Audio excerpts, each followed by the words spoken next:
Hey y'all, welcome to the Robert A. Harris and Lone Star Elite Outdoors.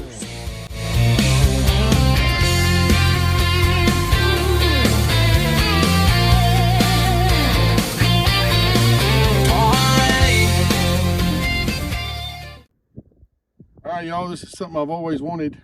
I've never owned a lever gun, but I always said I wanted a 22 or a 44 mag, and I got a 44 mag, so we're gonna shoot it, see how it does. I've shot a couple rounds out of it, doesn't kick too bad, but I'm gonna try to sight it in today. We just got these iron sights. My eyes aren't too good.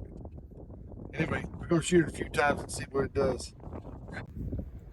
Okay, so I'm sighting in my 44 mag, and I kind of drew a picture of the sight.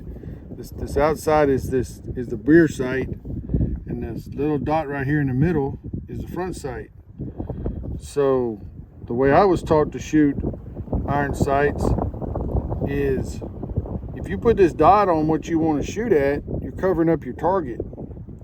So if you sight your gun in so that when you have this dot in this little groove right here, and that could be a regular sight like this with your front post in here, you want your front post even, and you want the same gap on either side. This doesn't really have a gap, it just pretty much fills that hole up. You just want to make sure that it's even across the top. But what you want to do is you want to put your target right on top of that post.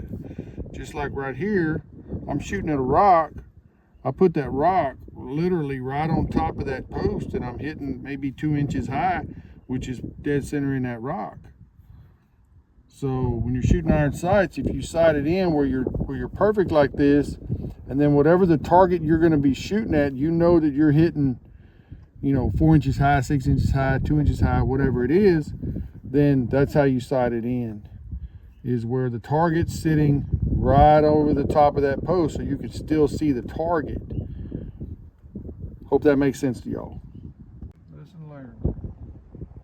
All right, here we go.